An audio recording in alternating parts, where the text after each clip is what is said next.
Hi, my name is Asif Khan. I'm a cloud solution architect at Microsoft.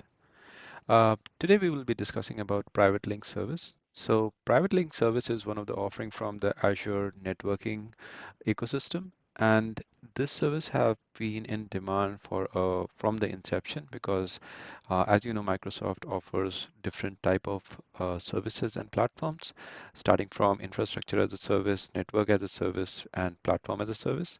Now, the most important part about the platform as a service was these services were running in public ecosystem or public network, and most of the consumers who wanted to onboard on it were a little bit step back because they had that concern of about accessing the data over the public internet. So let's say if you are dealing with organization or industry verticals like the financial services or the health industry, they would not like to stream their data over the internet. And that's why it was always a little bit of challenge to get them onboarded. So what Microsoft did was the Azure team came up with an idea of how about if we can build something within the Azure ecosystem which can help these PaaS services being can help the PaaS services being accessed through the private Microsoft backbone network, and that's where the private link service got evolved. Now, the private link service basically comprises of two different components. One is the private link, and the other one is called as a private endpoint. And this is what we will be discussing today. So the plan is that we will be going through some whiteboard diagrams to understand the problem statement, what this private link service is solving, and then we will look at a demo solution, which where we will be running through and building a private link implementation for, let's say, an ISV vendor. So let's get started. So this is one of the sample which I had tried to build to address what exactly we normally do as an ISV vendor, or let's say even if you are a multinational or an organization and you have started building the API ecosystem and you want to like the internal systems or the external consumers or the vendors should be able to access your data through those API ecosystem. So over here, if you can see what we have is we have this customer base on the left side, and then we have this Azure ecosystem where we have built as an organization web applications and APIs. Now, in a conventional world, what happens is, let's say you have deployed your APIs and web app on an app service plan. So an end user or an end consumer would basically access his laptop, or the APIs would be accessed on different servers, and they will basically make a request over the internet. Internet will traverse the traffic to our web application on the APIs. Now, nothing is wrong in this, and everything is obviously runs fine. But the challenge is obviously the data access and the transmission and everything is happening over the internet. There are different ways how you can secure these web application or the APIs using things like isolation plans over the app service. But the challenge with that is it is pretty expensive on the cost side, and also it includes the infrastructure management. So there is an infrastructure which gets involved as well. So it doesn't becomes totally a plain PaaS service, and then that also leads to limitations. So obviously the scaling side is still there even if you're using the isolation plans, but yeah, the limitation is pretty much in that side, and that basically somehow voids that entire platform as a service scalable experience. So the challenge was this model worked fine, but if you talk about financial services or health industry, as I was talking about earlier, they are not very happy with this middle section, which basically deals with the data getting traversed through the internet, and that's what they don't want. So they want that their data should be coming or like moving over the different systems running in inside Azure over the private backbone network, not over the public internet. And that's where we basically alluded towards, okay, how can we manage that? So that's so if we go down into our next stage, which is basically the private link service, and as I was talking about, so private link service have two different components. One is called as private links service, PLS or private link, and the other is private endpoint. So first we'll talk about the private link service, PLS. Now again, going with the same analogy we were discussing, customer left, Azure right. And again, we have the APIs, we have the web apps, but what we have now is we have enabled a private link service in Azure. Now you can understand private link service something uh, like a proxy or like a orchestration layer, which would basically abstract the application or the API access by securing it through a dedicated network restriction. Now, I'll talk you through what all that means, what I've just talked about, but for just for the understanding purposes, the private link service over here, when you will provision, it will basically ask you that what exactly network on top of which do you want to enable this private link service. So let's say our application and web apps were running on a specific VNet. So when you will be enabling a private link service, which again happens through the Azure portal, or you can do a CLI, or you can use PowerShell, but I'll show you the portal experience later in today's session. When you enable it, it will ask for, okay, which VNet do you want to enable your private link service?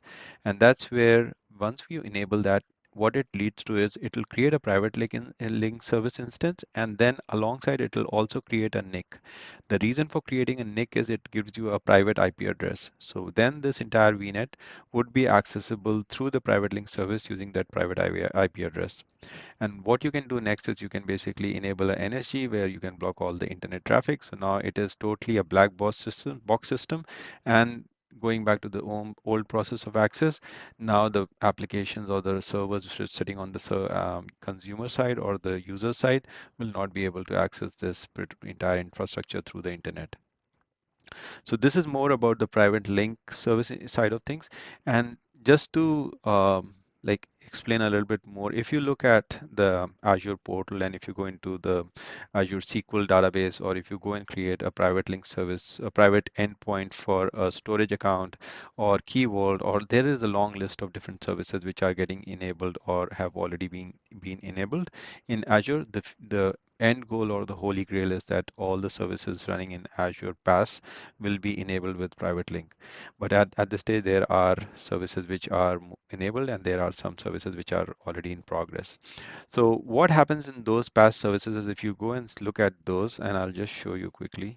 So if I open this SQL instance, and as you can see, this is one of my SQL server in Azure. And if I go inside my menu blade, I can see there is a private endpoint connection option. And if you look over here, I can create a private endpoint for this SQL server, which is running in Azure PaaS world. And if I click on this, it would basically say, okay, how do you want to provision? And I'll show you all of that in our session today. But what I'm trying to show you is definitely you can go and enable it on a SQL server, or if you have a storage account. Again, this is my storage account.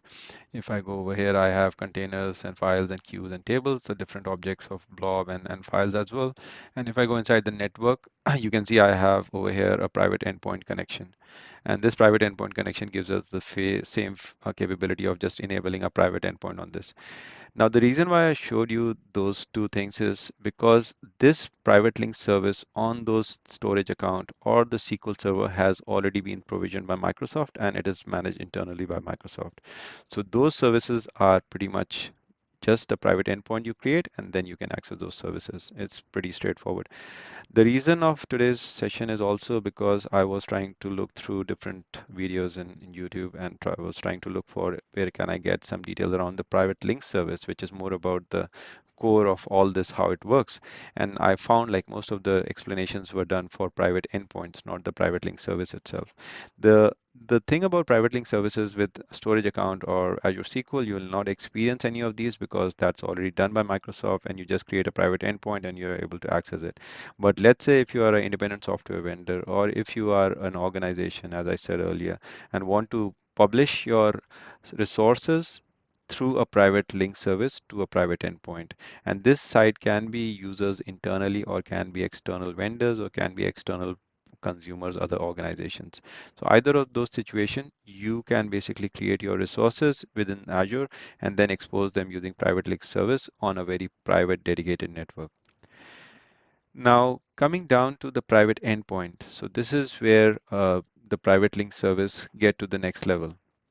So what we have over here is basically we have on the left side, we have our user base, all the customers who will be accessing our resources. And on the right side, it's everything the same. We have the private link service, we have a private IP address using the NIC, and the internet is blocked. So on the customer side, what you will do is, again, The yeah, one of the core requirement about using a private link service is the source, the consumer, and the publisher both need to be in Azure. So what I mean by that is, let's say if you are trying to use private link service by being, let's say you are in AWS or on-prem and you have a resource in Azure which you want to access through that, yes, definitely you can't directly do it. The way it will be is you might have to firstly connect your on-prem or AWS environment using an express route to Azure, and then from that Azure, you can have a VNet, and that VNet you can do a private endpoint, and then using a right routing mechanism, you would be able to go from your on-prem to Azure, your Azure VNet, and from Azure VNet, private endpoint will help you in accessing your resources or the provider resources in their subscription. Or so that's how it works. So in the private endpoint, what you do is you create a private endpoint within your Azure ecosystem in for a specific VNet, and then that leads to another a NIC, which was because you will get a private IP address. And once you have that NIC and private IP address, you next thing is you basically make a request to the private link service provider to get access to the private link service. And that is the registration process, which again happens through the portal itself. You can do it through PowerShell and other resources, CLI as well. But in a nutshell, what happens is the private endpoint make a request to the private link service that I want an access to your resources, and then private link service will have full capability of either accepting it or rejecting it. So if I go back into my diagram into the portal, you can see over here the private endpoint provisioning process has an approval and rejection process as well. And if we literally go into the private link service, you can see we have a pending connection request. So any private endpoint which makes a request to the private link service will be visible over here. Once the decision has been taken of approval or rejection, it will be just accordingly it will be added or removed. So that's more about the private endpoint side of things. Now, with respect to our today's demo, so what we will be looking at, we have a very simple scenario. So what I have done is I have created a provider VM, and then I have a load balancer on the provider VM, which is connected to our provider VM. On the provider VM, we do not have anything fancy. It's just an IaaS server where I have enabled the default page, and then I have connected the load balancer to that provider VM. We also have a provider test VM. This is just for testing that the load balancer and provider VM are able to serve the page to other VMs within the network.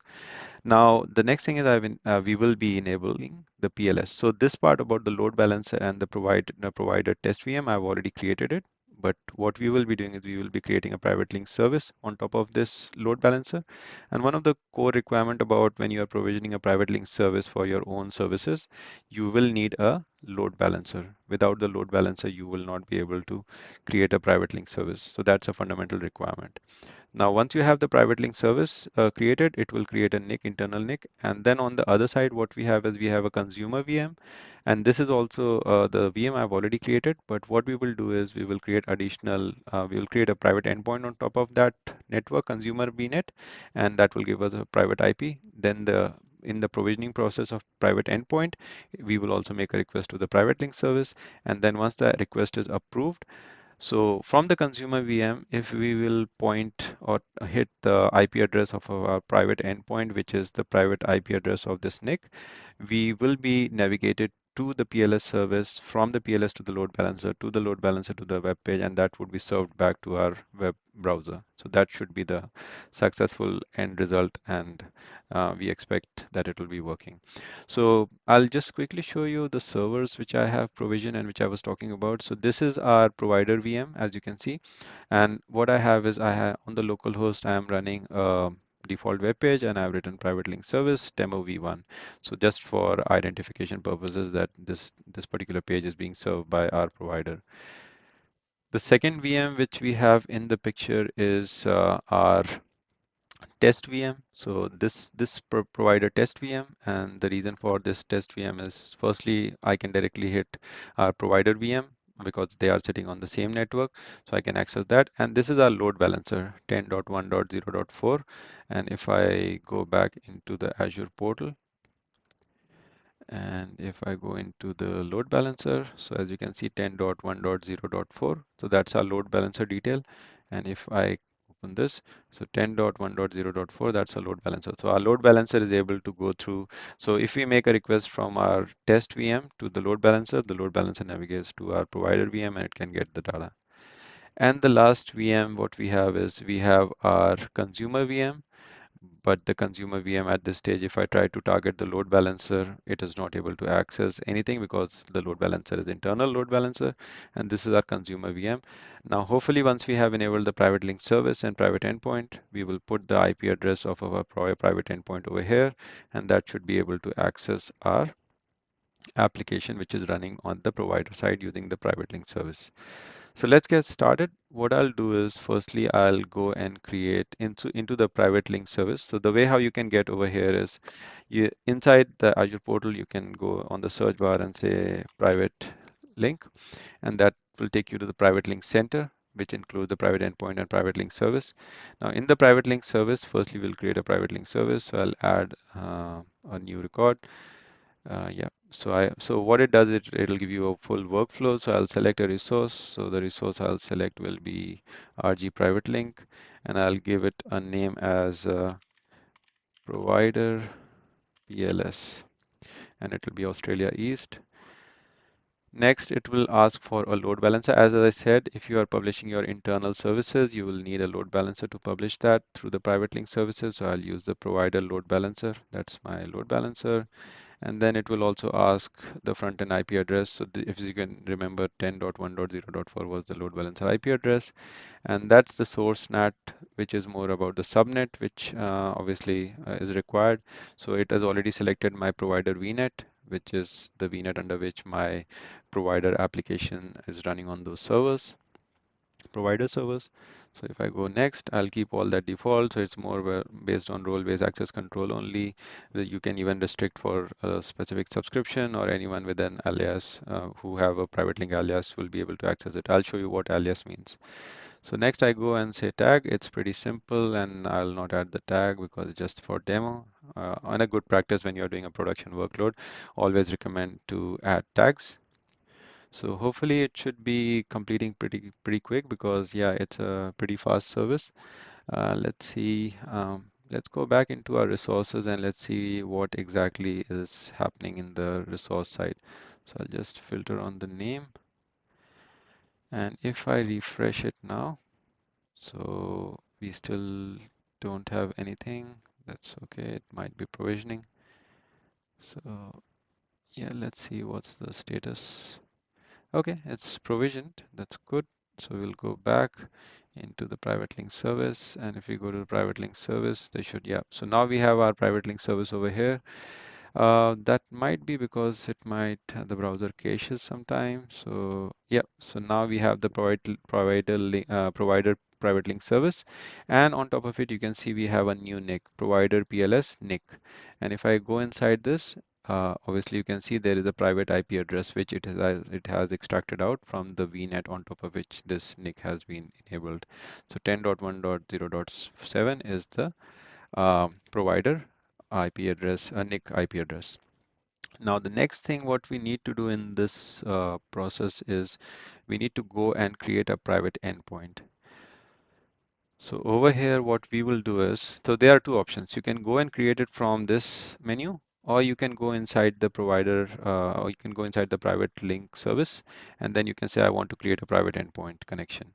So the reason I'm doing over here, it'll make things easy on the approval side. It'll automatically approve.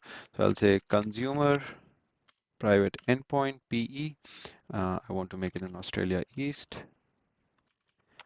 And then the next is I'll go into the resources. So it has already selected that yeah, you are provisioning for a private link service. And I'll show you the other experience where you will get a resource type list. But for now, we are trying to connect our private endpoint to our private link service, and the name of the private link service is provider PLS. Next, we will go over there, and it has already selected the VNet for me, but we do not want that one. We need our private link service consumer VNet. So this is our consumer VNet because the private endpoint, as if you remember, private endpoint need to be created in the consumer VNet. So that's why we have to target this consumer VNet for our provisioning purposes. So in the consumer VNet, I have only one subnet.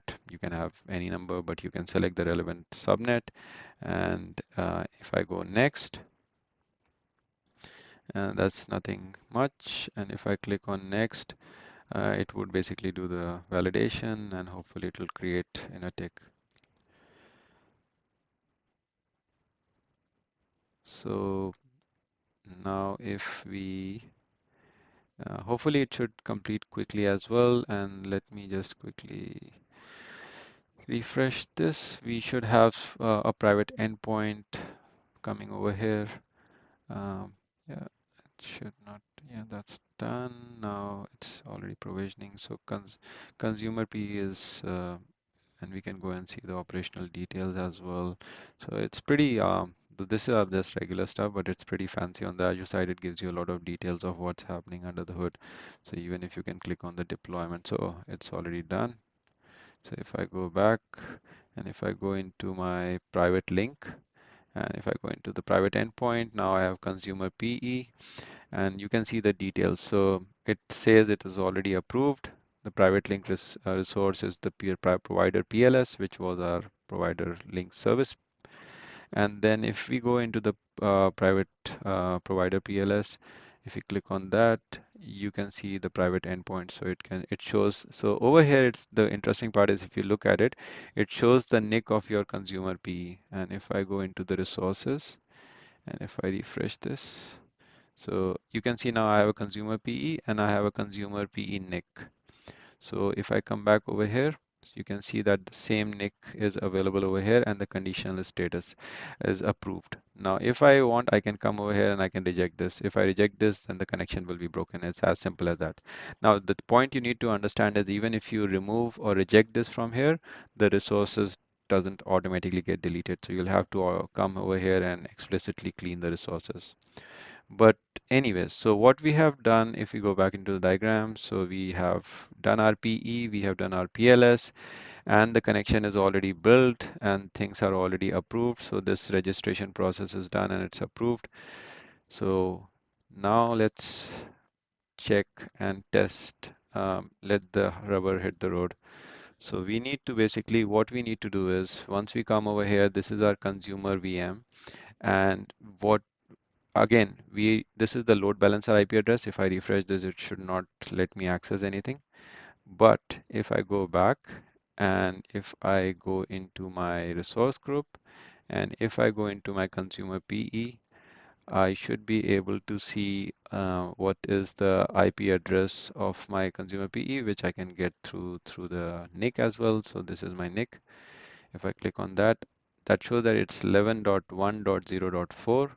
So if I click on that, if I select that, and if I go into my, so I'm still on my consumer VM1, and let's see, fingers crossed. So as you can see over here, the private link service demo one is the web page which is being served. Now, if I minimize that, and if I open my, so you can see over here, this is our provider VM1, and this is our web page which was provisioned. Now, just to prove that no, there are no smoking mirrors, what I'll do is I'll quickly update the web page. So if I click on update that, and if I refresh it, now my web page is serving V2. And if I go into my, so first I'll go into my test VM to test that, yeah, the load balancer serves the same. So load balancer, this is my VM API IP, it's serving the same. Load balancer is serving the same V2. And that, let's come back to our consumer VM. And if I refresh this, it's serving the two as well.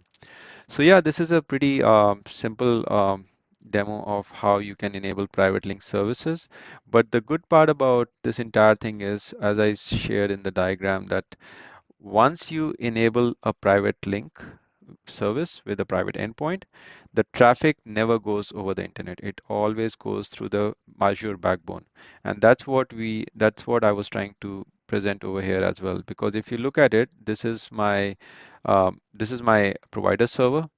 And if I go into Azure portal, so that's my provider server. That was the private IP address. Now, what we did was we basically in the consumer VM, we did post a private IP address, which was this 11.104. And if I go into this, so 11.104 is the private IP address of this network where this VM is with which this VM is connected to. And then once that 11.104 was chucked in into the browser, what happened was using the private link service over here, that 11.4 that private endpoint which was available at private endpoint through 11.4 went into the private link services over here on the provider side because we already did the registration, and then it basically hit the private endpoint, a private link service, and the private link service was connected to the load balancer. So through the private link service was connected to the load balancer, and then the load balancer was, so as you can see, the load balancer was registered with the private link service, and the private link service load balancer then redirected the traffic to 10.104, which was then redirected to the provider VM from where the web page was served. So yeah, it's a very good service which obviously can help in a number of ways. Now the other thing which I was talking about was I'll show you if you try to do the same thing through. So this is all running through my same subscription, my Microsoft subscription. But let's say if you are running a private link requirement for an external consumer or through different subscription, then how would that experience look like? So one of the core thing which is required for cross subscription access is this alias, which is the alias which you get for every individual private link service. You'll get a very unique alias. Now, as you can see over here, this is my second subscription, which is my Hotmail. On my Hotmail account, it's my Visual Studio subscription. Now, if I go into the private link service and if I say I want to create a private endpoint, I can make a add request, and then over here I can select a resource. So I'll select a resource. I'll say this is cross subs PE, and then I can go next. Over here, it's where I'll select that no, I don't want to connect it within my own directory. I want to do a connection to a resource using a resource ID or alias, but I'll use the alias over here. So I'll just select the alias, and then I'll come back over here and I'll put the alias, and then I'll say please. So this is a message which the provider will get,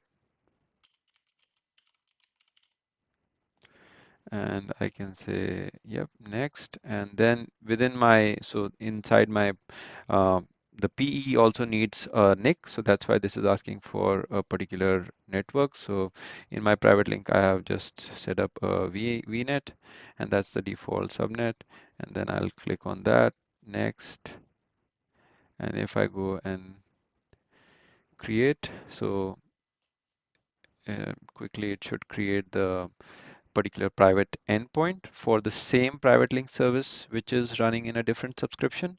So we have a private link service running in my Microsoft subscription, and I'm creating a private endpoint for that in my Visual Studio subscription. So this is my Visual Studio subscription. And if I go into the resources now, so I can see over here I have a VNet, and if I refresh this, so hopefully it should come in a tick. Sometime it caches, the browser caches, and we don't get to see the new services. Uh, yeah.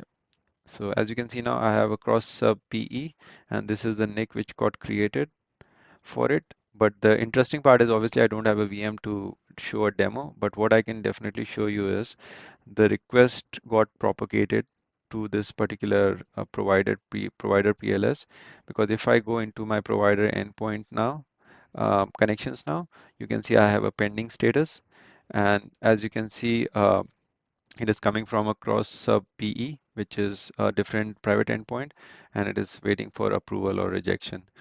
So you can come and approve and eject from here, or you can even come and see the request available over here as well. So if I go and click on this, so you can basically come over here and say, I want to approve it or reject it. If you click on that, obviously it will not let you access it because it's a cross subscription. That PE is in a different subscription. But yeah, that's pretty straightforward where you can approve it, and once you approve it, it will be available inside the private link service. um, over here, and if I go inside the private link service and inside my connections, so I can see my both the connections are approved, and then yeah, once it is approved, I will be able to access. So let's say if I create a resource in my Visual Studio subscription like a VM inside this VNet, and I go and access through this private link endpoint, like this particular private IP address, I try to access the provider web app or a provider API, I would be able to access that. So hopefully this session was of some value and the demonstration would have helped you. And feel free to put in your comments and suggestions if you want any more changes or updates or want to know anything more about the private link services. Thanks a lot for your time today. And yeah, I'll keep you posted with new services coming in Azure. Hope you have a good day. Thanks. Bye.